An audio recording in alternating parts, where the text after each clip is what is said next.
नमस्कार शेतकरी मित्रांनो, मी जगदीश राठोड। मित्रांनो, ज्या शेतकऱ्यांनी पीक विमा भरला होता त्या शेतकऱ्यांसाठी मोठी आनंदाची बातमी आहे। तर मित्रांनो, या 13 जिल्ह्यातील शेतकऱ्यांच्या बँक खात्यामध्ये पीक विम्याचे पैसे पडण्यास सुरुवात झालेली आहे। तर मित्रांनो, ते 13 जिल्हे कोणते आहेत आणि या 13 जिल्ह्यातील किती गाव पीक विम्यासाठी पात्र झालेले आहेत याची सविस्तर माहिती आज आपण या बातमीमध्ये जाणून घेण्याचा प्रयत्न करणार आहोत। तर तुम्ही नक्कीच हा व्हिडिओ शेवटपर्यंत पहा।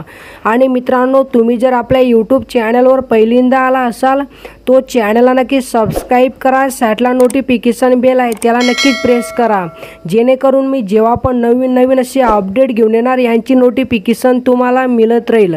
चला मित्रांनो, आता व्हिडिओ सुरू करूया। शेतकरी मित्रांनो, या ठिकाणी तुम्ही पीक विमा पात्र जिल्हे बघू शकतात। मित्रांनो, पहिला जिल्हा बघा, जळगाव जिल्ह्यात 104 गाव हे पीक विम्यासाठी पात्र झालेले आहे। तर मित्रांनो, छत्रपती संभाजीनगर जिल्ह्यात 118 गाव हे पीक विम्यासाठी पात्र झालेले आहे। तर मित्रांनो, कोल्हापूर जिल्ह्यात 71 गाव हे पीक विम्यासाठी पात्र करण्यात आले आहे। आणि मित्रांनो, अकोला जिल्ह्यात 142 गाव हे पीक विम्यासाठी पात्र झालेले आहे। आणि मित्रांनो, वाशिम जिल्ह्यात 111 गाव हे पीक विम्यासाठी पात्र करण्यात आले आहे। आणि मित्रांनो, लातूर जिल्ह्यात 120 गाव हे पीक विम्यासाठी पात्र झालेले आहेत। तर मित्रांनो, परभणी जिल्ह्यात 73 गाव हे पीक विम्यासाठी पात्र झालेले आहे। आणि मित्रांनो, नांदेड जिल्ह्यात 144 गाव हे पीक विम्यासाठी पात्र झालेले आहेत। तर मित्रांनो, नाशिक जिल्ह्यात 91 गाव हे पीक विम्यासाठी पात्र झालेले आहे। तर मित्रांनो, यवतमाळ जिल्ह्यात 160 गाव हे पीक विम्यासाठी पात्र करण्यात आलेले आहे। तर मित्रांनो, बीड जिल्ह्यात 64 गाव हे पीक विम्यासाठी पात्र झालेले आहेत। आणि मित्रांनो, जालना जिल्ह्यात 144 गाव हे पीक विम्यासाठी पात्र झालेले आहे। तर मित्रांनो, 13वा जिल्हा आहे बुलढाणा जिल्ह्यात 97 गाव हे पीक विम्यासाठी पात्र करण्यात आलेले आहे। आणि मित्रांनो, या 13 जिल्ह्यातील सर्व पात्र शेतकऱ्यांच्या बँक खात्यामध्ये सरसकट पीक विम्याची रक्कम जमा करण्याची प्रक्रिया सुरू करण्यात आलेली आहे।